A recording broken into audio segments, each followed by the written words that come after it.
আগামী 2রা জুলাই থেকে কংগ্রেসের রাজ্যব্যাপী বিক্ষোভ আন্দোলন শুরু হচ্ছে। মূল্যবৃদ্ধি সহ বিভিন্ন ইস্যুতে তারা আন্দোলনে নামছে। শুক্রবার সাংবাদিক সম্মেলনে এই কর্মসূচির ঘোষণা করেন পিসিসি সভাপতি আশিস কুমার সাহা। এছাড়া সাংবাদিক সম্মেলনে বিভিন্ন কেন্দ্রের বিএলওদের নিয়ে শাসক বিধায়কদের পৃথক বৈঠক নিয়ে প্রশ্ন তুলেন কংগ্রেস নেতৃত্ব। তারা এই সম্পর্কে নির্বাচন কমিশনকে চিঠি দিয়েছেন। আমরা শুনবো ঠিক কি জানাচ্ছেন তারা।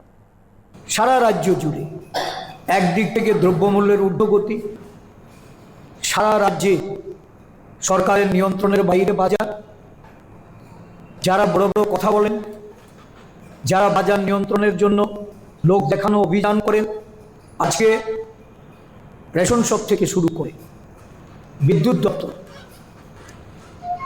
যে বিদ্যুৎ দপ্তর একদিক থেকে যেমন পরিষেবা বা সরবরাহের ক্ষেত্রে তার ব্যর্থতার নজির গড়ে তুলেছে, জনগণের উপর বিদ্যুৎ মাশুল থেকে শুরু করে নানা ধরনের এই বিদ্যুৎ সরবরাহ করার ক্ষেত্রে যে চার্জ সেখানে বর্ধিত হারে চাপানো হচ্ছে।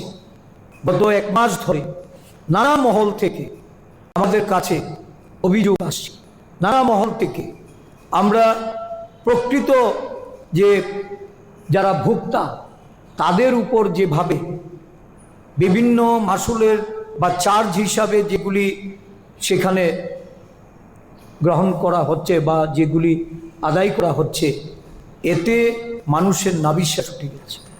তাই আমরা বাধ্য হয়ে আগামী 29 তারিখে ওবিসি কর্পোরেশন, এসসি কর্পোরেশনে আমরা ঘেরাও কর্মসূচি হাতে নিয়েছি।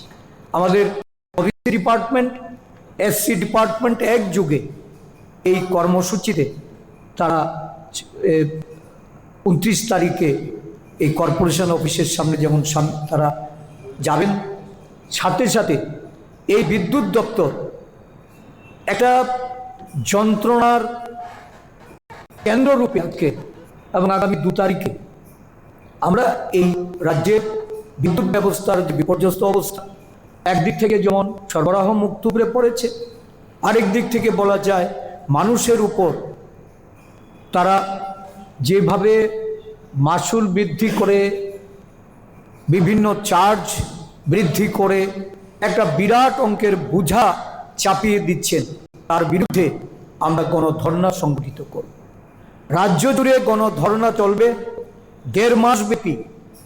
দ্রব্যমূল্যের দাম বৃদ্ধি, বেকারত্ব, মানুষের কর্মসংস্থান, শিক্ষা, স্বাস্থ্য, বিদ্যুৎ, পানীয় জল নিয়ে সারা রাজ্যব্যাপী এই সরকারের ব্যর্থতা নিয়ে আমাদের এই গণধর্ণা কর্মসূচি আমরা সংগঠিত করব। একদম তৃণমূল স্তর থেকে সারা রাজ্যব্যাপী এই কর্মসূচি আমরা বাস্তবায়িত করব। প্রদেশ কংগ্রেসের পক্ষ থেকে রাজ্যের সমস্ত অংশের জনগণের এই যে সম্প্রতি কোর্টের একটা রায় দিল, মুখ্যমন্ত্রীর বাড়ির 100 গজের মধ্যে থানা, পূর্ব থানা, উনি পুলিশ মন্ত্রীও, অন্য ঘটনাগুলি বাদ। ওনার লজ্জা করে না এই কথা বলতে, গণতন্ত্রের কথা বলতে, সংবিধানের কথা বলতে?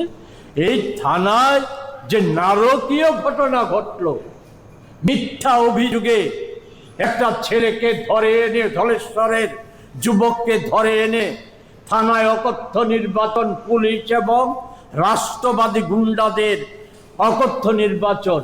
এরপর মাননীয় মুখ্যমন্ত্রীর দপ্তর, তার স্বরাষ্ট্র দপ্তর থেকে সেখানে দাখিল করা হলো সম্পূর্ণ একটা মিথ্যা অসত্য হলফনামা। আমি এটা আমার কথা বা কংগ্রেসের কথা না, এটা কথা বাড়াতে চাইছি না।